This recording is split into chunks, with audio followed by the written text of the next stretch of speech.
terus menggabungkan firman Tuhan, ketemu sorak-sorai yang paling meriah, sebab kelahiran Yesus tandanya malaikat surga dan bala tentaranya bersorak-sorai meniup nafiri dan bersorak-sorai atas malaikat. Kita bersama-sama meramaikan hari malam hari ini. Dan di mana dia kita lihat tradisi surga terjadi atas tempat ini. 1, 2, 3.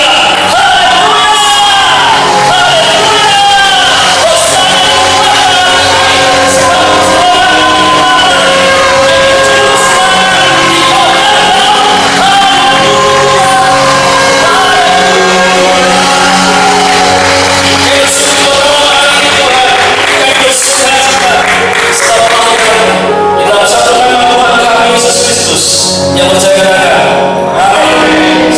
amin. Terima kasih PAW yang luar biasa. Masih ada teman saya. Yesus Shalom. Terima kasih buat undangan yang luar biasa. Terima kasih buat pendeta yang boleh hadir menemani putra putri. Perkenalkan, nama saya Yohanes Jalmiko. Itu yang nama diberikan oleh orang tua saya. Dan saya asli kota Solo. Ada yang asli kota Solo katanya? Saya enggak. Ada yang lain? Tidak ada. Saya dikaruniai dua orang putri. Boleh tampilkan slide-nya?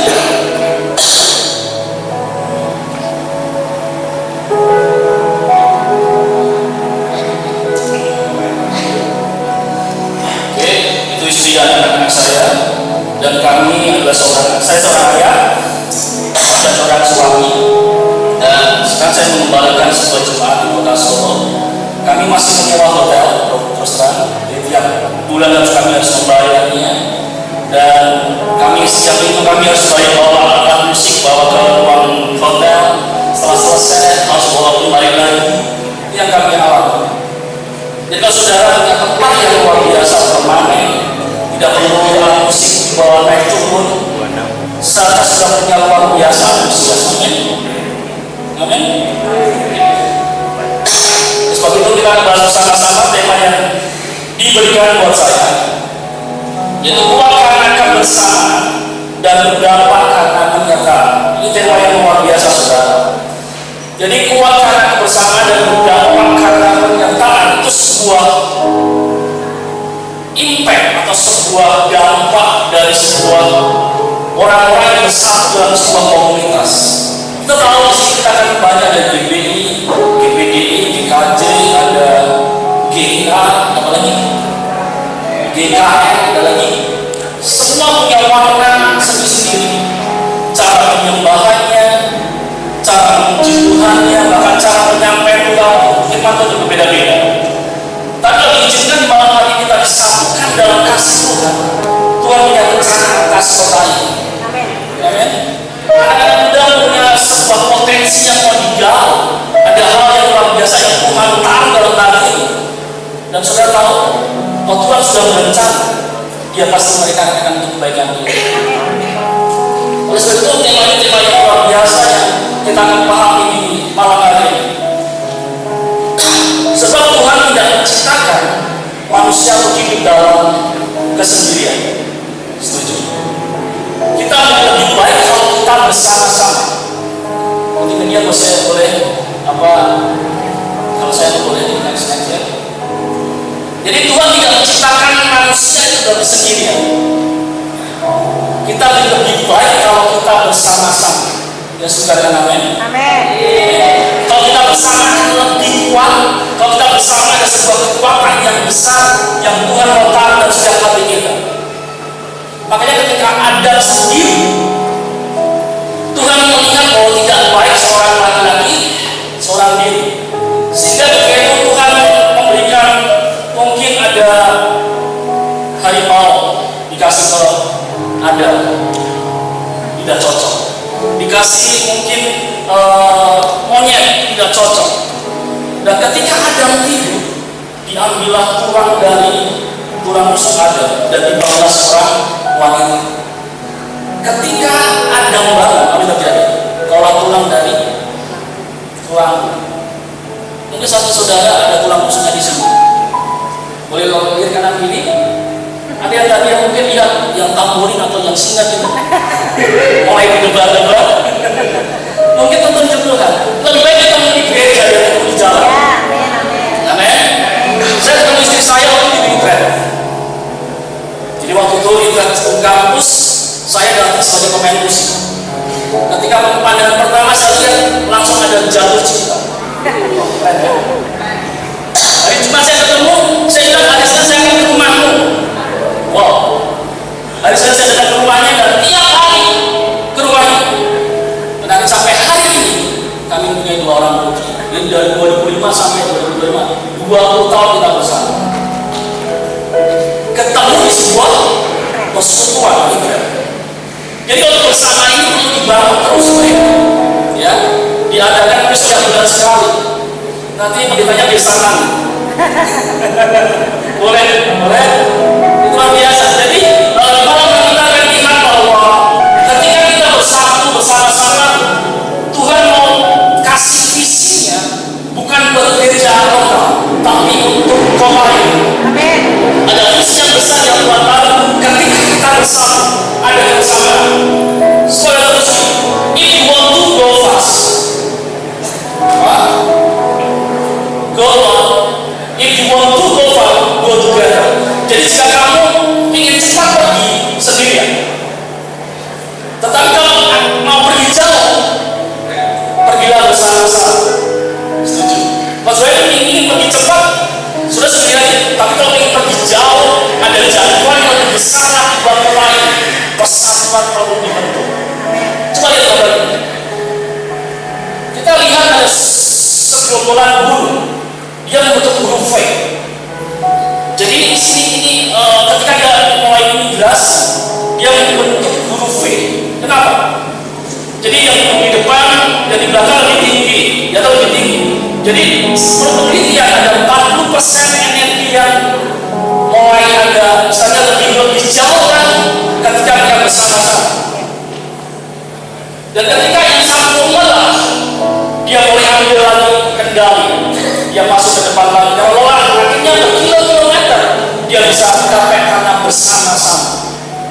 Ini guru, saudara. Dia tahu artinya kebersamaan, dia tahu artinya persatuan ketika mereka membentuk sebuah formas, dan dia akan melihat persatuan membuat sesuatu yang lebih jauh antar benua pun mampu dicapai. Itu luar biasa dengan bersama. Dan saya melihat seberapa jauh yang paling jauh angkatan yang duduk yang dari tempat ini paling jauh siapa? Saya punya $50 Singapura. Saya kasih apresiasi yang paling jauh dari tempat ini satu rombongan kasih $50. Yang duduk ayo rombongan yang paling jauh ambil $50 dan bagi-bagi.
kota kabupaten ini atau kota kecamatan, dan biarkan kita mulai masuk rencana Tuhan buat kota ini. Yang mau katakan, lalu mas, siapa yang setuju kalau acara ini diadakan mungkin setahun 3-4 kali ada? Oh, semua mau. Karena persatuan itu penting. Kenapa?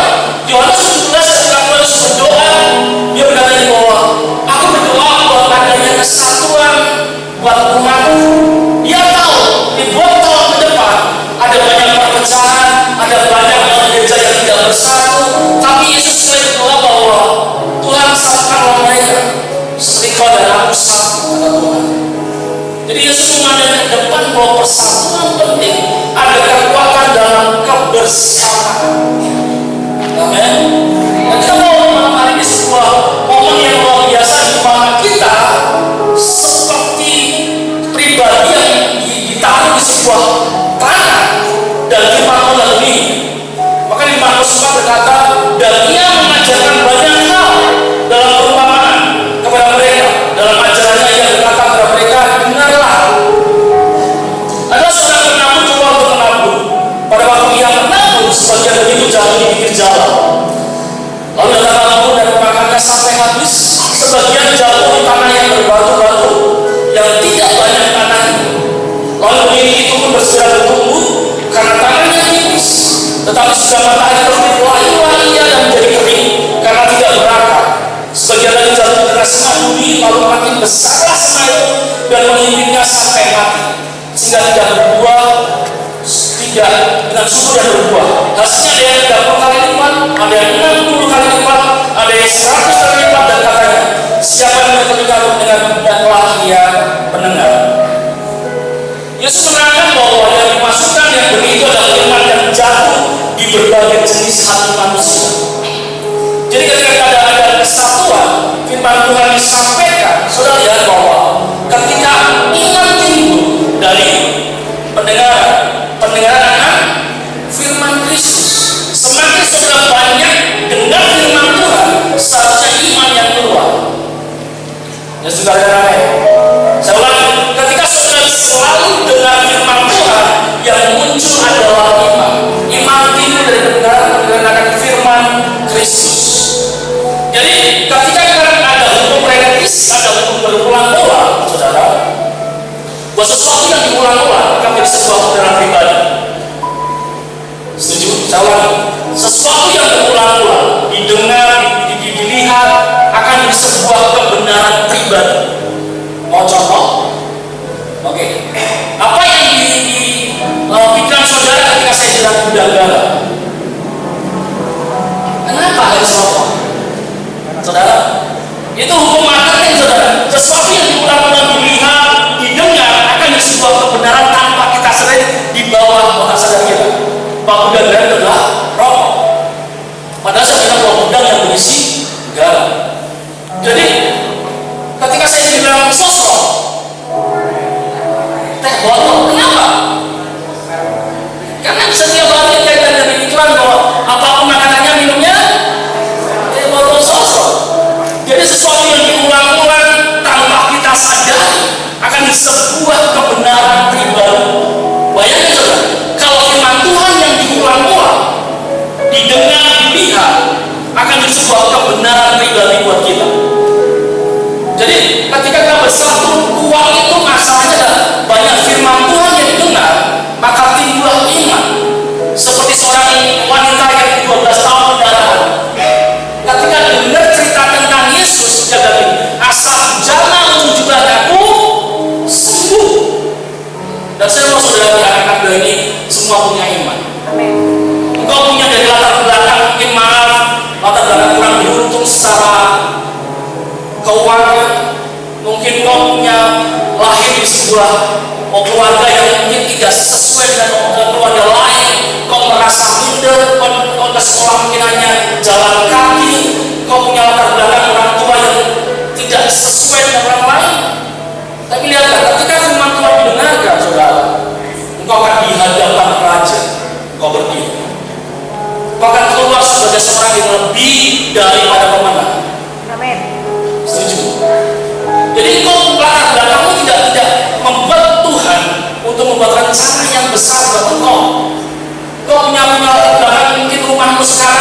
sekedar kecil.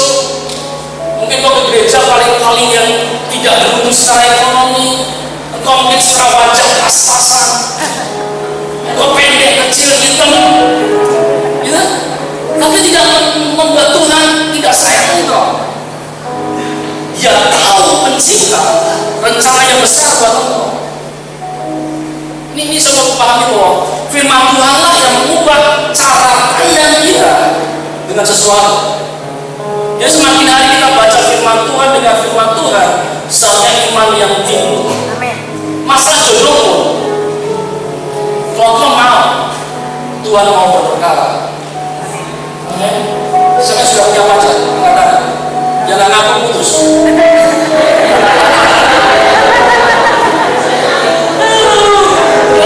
Nggak masalah itu umur kita cari masalah ya ini umur kita, saudara. Yang saya mau kasih tahu ini, kalau saya sudah belum punya, kasih proposal buat Tuhan, kasih proposal yang terbaik. Tuhan, aku mau seperti ini, tapi biarlah kehendakmu yang jadi. Jadi ketika saya mulai cari pasangan hidup waktu itu, saya mulai tulis kriteria, saudara. Wanita pastinya, terus cantik, sampai saya detail. Pada titik terakhir saya cari minta yang mungkin mustahil. Saya bilang dia anak pendeta, terus yang terakhir keturunan Chinese. Bagi saya nggak mungkin, saya orang cuma Tuhan. Saya waktu itu pendek, kecil, hitam gitu kan, dan nggak punya apa-apa. Kalau saya deketin sekarang jadi istri saya, kalau saya naik bis, saudara, jalan kaki. Saya naik mobil, saudara. Jadi bukan ada suatu waktu, boleh cerita ya. Kami datang ke rumahnya, satunya naik mobil, saya jalan kaki, saudara. Satunya anak pendeta besar di Solo. Saya bukan anak, saya bukan siapa-siapa. Anak pendeta juga ada. Saya datang ke rumahnya naik jalan kaki. Tapi ketika saya mulai punya iman bahwa apa yang saya minta dari Tuhan, Tuhan tidak pernah ingkar janji. Saya mulai terus dekat PDKT, saudara. Bahaya saksinya. Jadi waktu dari Solo, dan puji Tuhan karena kegigihan, saudara, akhirnya puji Tuhan saya dapatkan seperti kriteria yang saya mau. Mustahil waktu 98 itu Solo itu parahnya, Jawa dan Cina itu ada bentrok, saudara. Dan nggak mungkin bagi kami orang Jawa ketemu. Tapi puji Tuhan, ketika kita punya visi yang besar, dan puji Tuhan sekarang kita punya ministry bersama, punya pengembalaan, dan kita punya hal yang besar. Yang kasih saya kasih tahu bagi saudara, benih yang saudara dengar setiap hari berulang-ulang akan menjadi sebuah kebenaran pribadi. Yang sudah ada.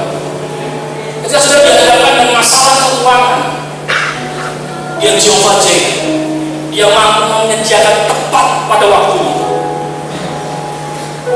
Hari sama juga, hari biarkan anak saya masuk sekolah, saudara.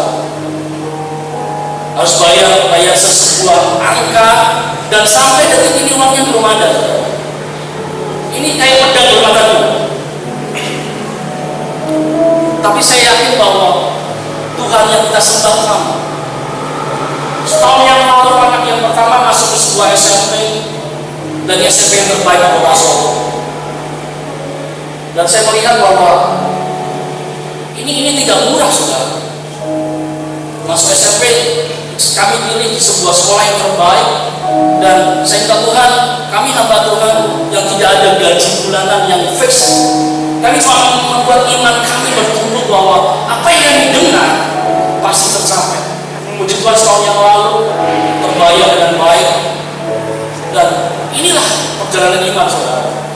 Kalau kita berulang-ulang melihat, mendengar firman Tuhan, yang keluar adalah firman Tuhan. Yang saya mau sampaikan di malam hari ini, kami jauh-jauh di Kota Solo, 2 jam perjalanan. Mau sampaikan kepada saudara bahwa masa depan yang penuh pengharapan. Kau mampu mendobrak kota ini bagi Yesus. Maka kami tadi mau minta saudara menyembah Tuhan yang hidup. Kau punya latar belakang gereja yang berbeda, tapi satu menyembah Tuhan yang sama. Di suatu saudara kita akan lihat selanjutnya, karena waktu. Kenyataannya tidak semua benih yang ditaburkan, tidak semua firman yang dibikin kita akan bertumbuh dan menghasilkan buah. Karena tergantung dari kondisi tanah atau kondisi hati di mana benih firman Tuhan tersebut ditaburkan. Perumahan ini untuk membantu kita semua mengerti pentingnya sebuah komunitas. Karena komunitas itu seperti tanah di mana kita manusia berada di dalamnya. Jadi saudara tertanam di sebuah gereja, di sebuah wadah pemuda remaja, di situ potensi mulai di dalam.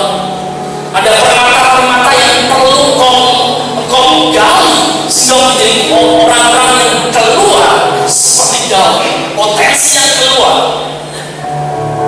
Di mana komunitas bertumbuh, di situ saudara akan dibuat potensi yang akan berbuah. Itu berupa bakat, talenta, kemampuan yang berbeda-beda dari setiap orang. Namun untuk mengembangkan potensi, kita perlu berada di dalam sebuah komunitas yang benar, atau komunitas yang tepat, atau istilah yang sering kita pakai dan tertanam dalam sebuah komunitas yang mampu menolong kita mengeluarkan semua kekuatan yang ada di dalam kita, sehingga hidup kita seiring berjalannya waktu menjadi lebih baik dan produktif, menghasilkan sesuatu yang bermanfaat dan dapat dinikmati oleh orang lain serta memuliakan nama Tuhan. Jadi beruntung saudara masuk ke sebuah komunitas gereja, bila saudara akan dibangkitkan potensi-potensi. Makanya di gereja kami punya visi 4, intimacy with God. Setiap orang yang masuk ke gereja harus punya keintiman dengan Tuhan. Yang kedua, ketika mereka sudah masuk ke komunitas gereja, ada karakter yang berubah. Yang ketiga, setiap orang yang masuk ke gereja dia punya skillful. Jadi setiap orang punya talenta, ada yang 1, ada yang 2, ada yang 5, akan berkembang dengan komunitas yang tepat, sehingga visi yang besar adalah bless the nation, memberkati bangsa-bangsa. Kita pun sama, saudara di desa pun mampu memberkati bangsa-bangsa. Mungkin dari luar negeri akan belajar di tempat ini. Ada apa dengan meleleh? Ada apa dengan kendal? Kok anak-anak mudanya antusias menyembah Tuhan? Anak-anak mudanya mulai dibangkitkan dari orang-orang yang tidak dari arti dari seorang yang hero, from zero to hero. Kita akan seperti saudara. Akan banyak orang melihat dia bukan siapa-siapa waktu itu, tapi sekarang dia mengenal Tuhan. Dia menjadi seorang yang luar biasa. Dimulai dari sebuah komunitas yang tepat. Amin. Yang pertama, kita kuat dalam kebersamaan. Soalnya saudara, ada sebuah contoh di Alkitab, yaitu Daud di dalam 1 Samuel 22. Lalu Daud pergi dari sana dan melarikan diri ke dua ajudan. Ketika saudara-saudaranya dan seluruh keluarganya mendengar hal itu, pergilah mereka ke sana dan mendapatkan dia. Kata, berhimpunlah juga pada setiap orang yang dalam kesukaran. Terus setiap orang yang dikejar-kejar, tukang utang, setiap orang yang sakit hati saudara. Gereja harus menerima siapapun orang itu. Mungkin dia penjahat, dia tukang utang, dia suka pinjemin orang, suka utang. Gereja harus menerima. Ketika Daud melihat komunitas ini, ketika dia pimpin, ada sesuatu yang terjadi, namanya transformasi. Lihat, kemudian ketika Daud dan orang-orangnya ke Keila, ia berperang melawan orang Filistin itu, dihalau anak mereka dan ditimbulkannya kekalahan besar di antara mereka. Demikianlah Tuhan mendapatkan penduduk Keila dari orang-orang yang tukang hutang, dari orang yang punya sakit hati, punya kesukaran, di bawah kepemimpinan Daud, dia mampu menjadi seorang yang luar biasa, menjadi pahlawan. Ya tinggal gereja, tinggal pemimpinnya, tinggal gereja itu mampu menarik pemuda-pemuda dan membuat potensi keluar sehingga terjadi seperti Daud. Ada kemenangan atas kemenangan. Amin, amin. Itu akan dibuat orang melihat ada sesuatu yang besar di gereja ini. Di gereja masing-masing akan muncul mutiara, muncul sebuah soal berlian yang akan menjadi cemerlang. Dimulai dari komunitas yang benar. Ya sama-sama gereja, sama-sama menerima siapapun juga orang bisa berubah. Orang yang punya hutang bisa dilunasi Tuhan. Amin. Orang yang sakit hati mampu dipulihkan. Amin. Gereja adalah bengkel, katakan bengkel, bukan showroom. Kalau bengkel, siapapun yang datang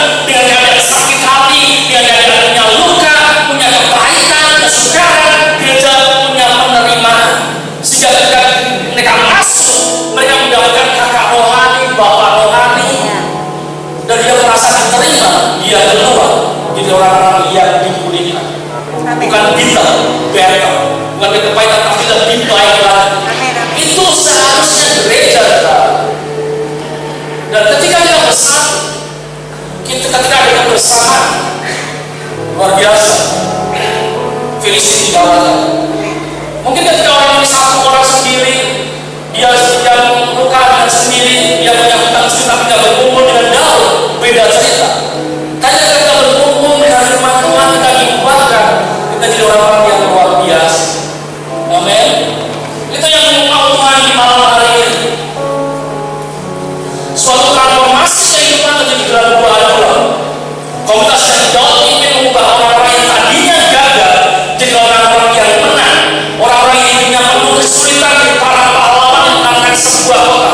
Itulah kuasa dari komunitas yang baik, sehingga kita berdampak dalam kenyataannya. Amin. Amin. Kuat dalam kebersamaan, kita bersatu dan kita berdampak dalam kenyataannya. Dimulai dari orang-orang yang mau menerima Tuhan Yesus. Saya sampai jam berapa ini? Monggo, bisa jam 3 pagi saya jawab-jawab. Udah, kuat dalam kebersamaan. Komunitas yang berpusat pada Kristus, di mana setiap orang yang ada di dalamnya punya kesamaan, yaitu mereka yang percaya dan beriman pada Yesus Kristus. Semua sudah percaya Yesus Kristus? Sudah? Jadi saudara sudah tepat masuk sebuah komunitas. Komunitas yang berpusat pada Kristus akan membuat kebiasaan kita yang baik makin bertambah. Karena Kristus makin nampak dan iman secara dengan kita dan Tuhan makin mendalam, bukan sebaliknya. Jadi ada sebuah ukiran yang luar biasa. Jadi seimbang yang memaham sebuah singa yang sangat getar. Dan orang mengira ini singa beneran.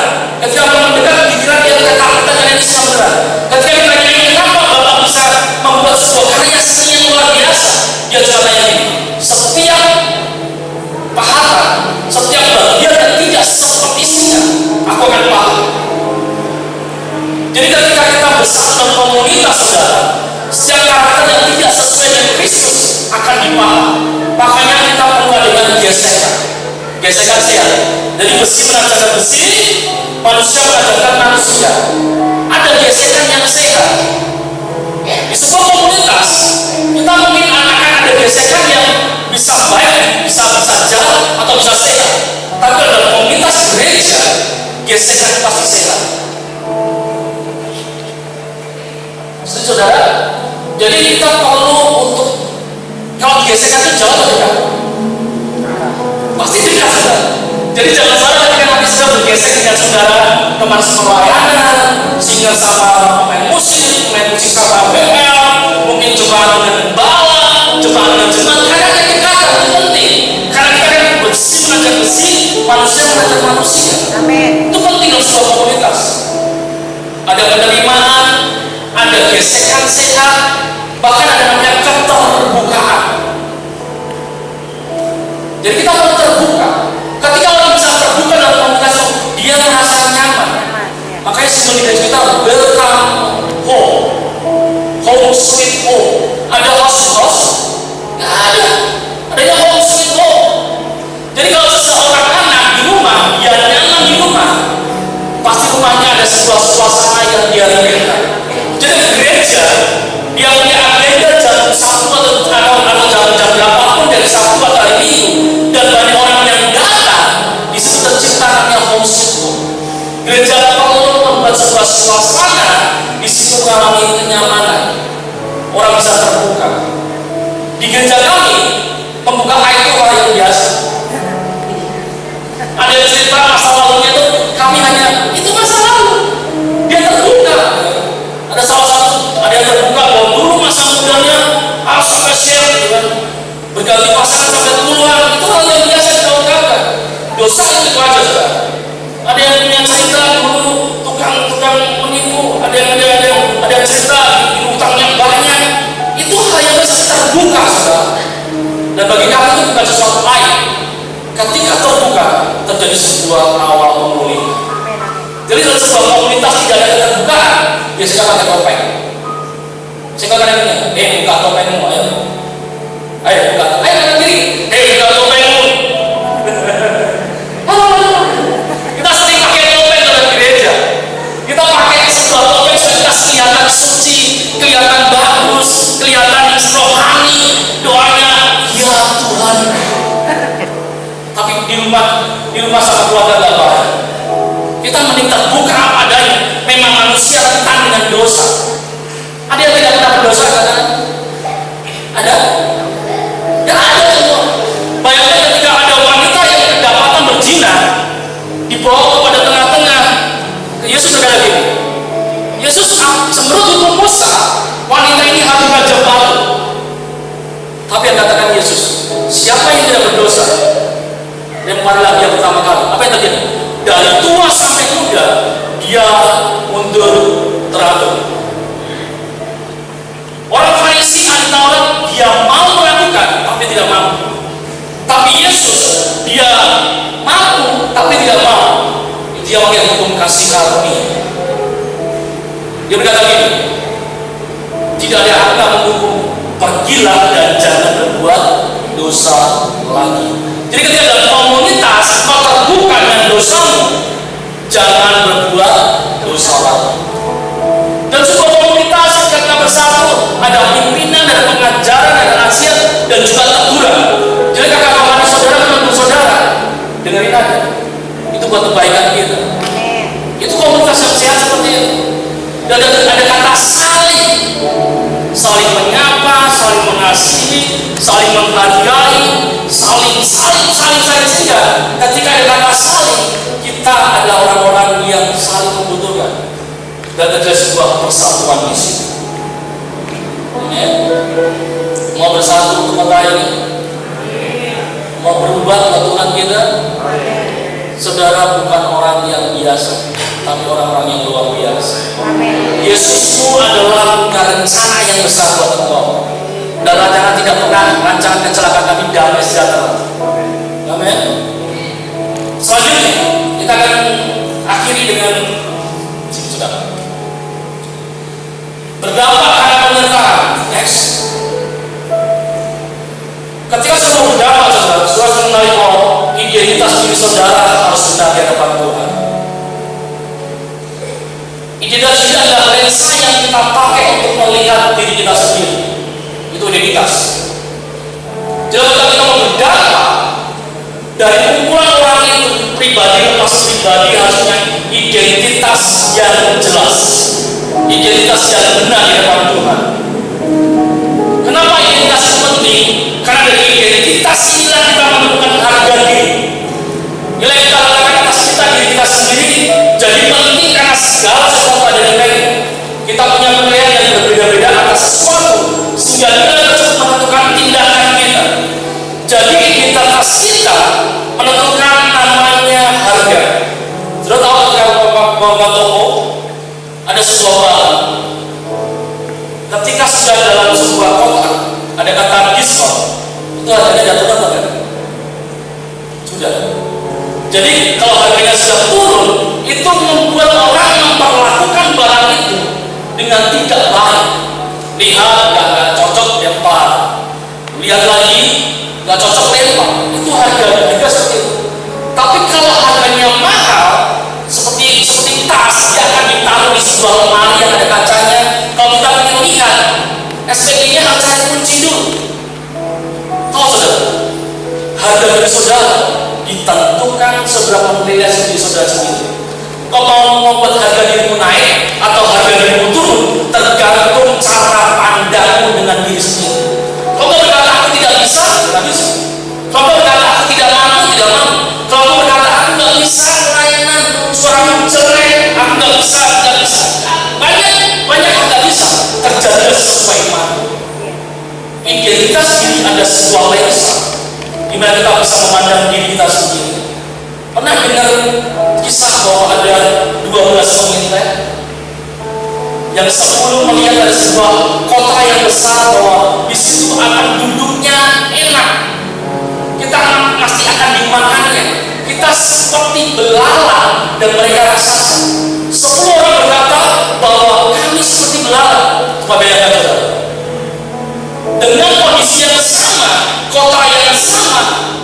Yosua dan Kaleb berkata, kalau Tuhan menghendaki, kita akan mampu meraih kota itu. Identitas 10 orang sama 2 orang ini berbeda. Yosua dan Kaleb punya identitas diri yang jelas. Ketika janji Tuhan diperdengarkan buat dia berkata, ya dan amin. Saudara mau jadi orang-orang yang dipakai Tuhan? Amin. Saudara mau? Penghalangnya adalah saudara melihat diri sendiri seperti belalang atau raksasa. Kalau belalang melihat bayi, ya seperti raksasa. Tapi ketika Yosua dan Kaleb terampil bahwa kalau Tuhan berkenan, kita mampu meraih kota ini. Identitas. Kalau kita mau berdampak,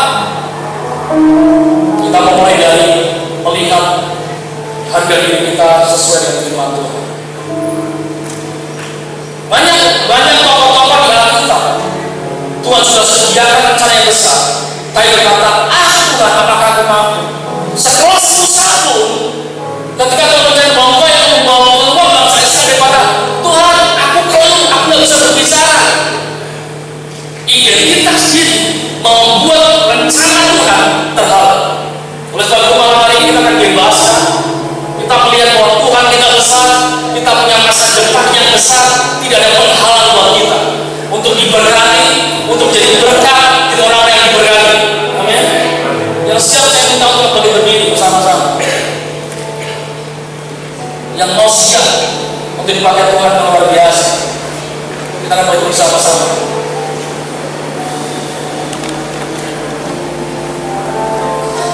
Kita mendengar firman Tuhan ini, saudara, bahwa Tuhan bisa memakai siapapun di dunia ini.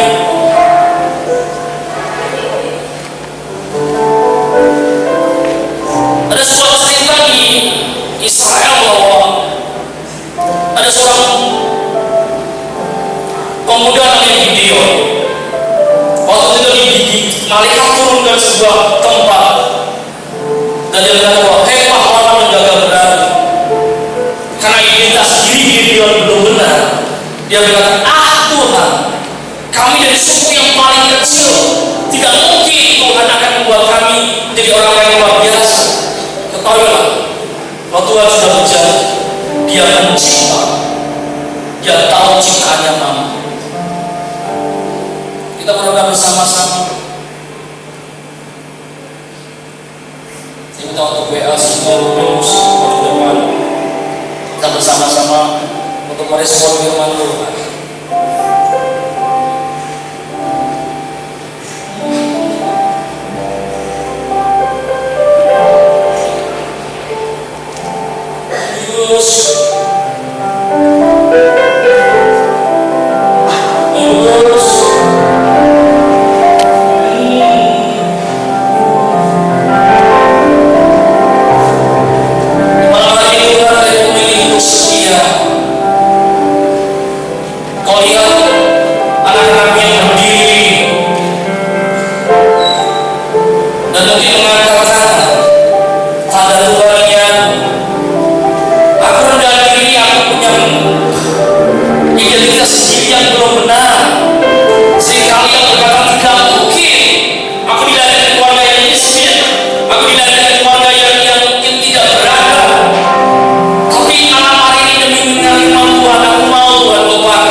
Yosua dan Kaleb mampu diubahkan karakter. Tapi mau Tuhan malam hari ini, mungkin firman Tuhan jauh dari kesempurnaan. Hamba berkata-kata mungkin jauh dari sempurna. Tapi ada Roh Kudus yang menjamah setiap hati kamu. Kita akan nyanyikan pujian bersama-sama.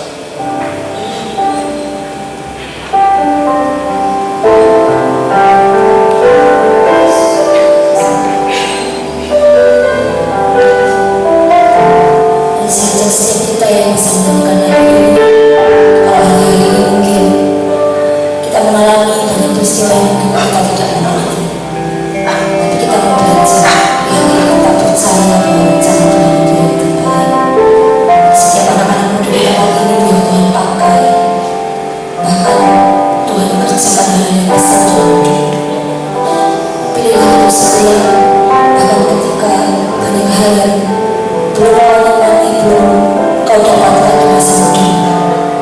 Pilihlah untuk tetap setia kepada Tuhan.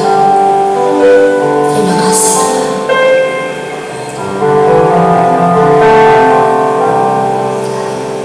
Ada saatnya yang ku alami tak seperti yang aku ingini. Ku tetapkan hati untuk percaya.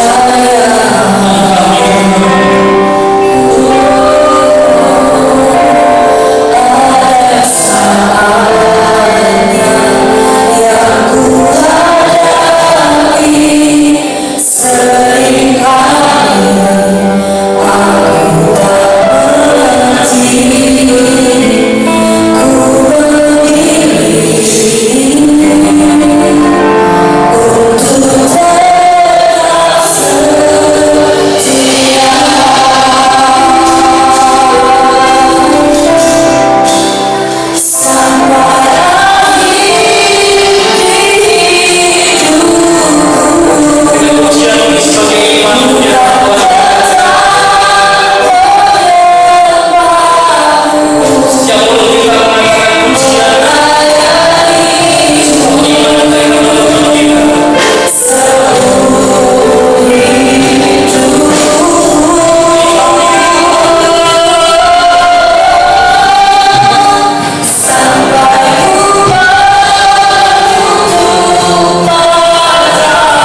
malam saat ini aku melepaskan blessing buat mereka, melepaskan berkat buat mereka yang saat ini punya sakit hati, kepahitan, masalah yang mungkin jauh, punya identitas diri yang pada dirinya tidak mampu dengan malam ini terbuka.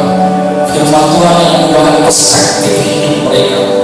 Aku berdoa setiap minder, setiap harga diri yang hancur, yang tidak percaya diri, bahkan merasa diri orang yang tidak dipedulikan, merasa persis malam hari ini Roh Kudus boleh menjamah hati mereka, buat mereka mengerti masa depan mereka, masa depan yang benar, tetap setia sampai akhir. Kita mencoba mereka sekali lagi.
Tuhan.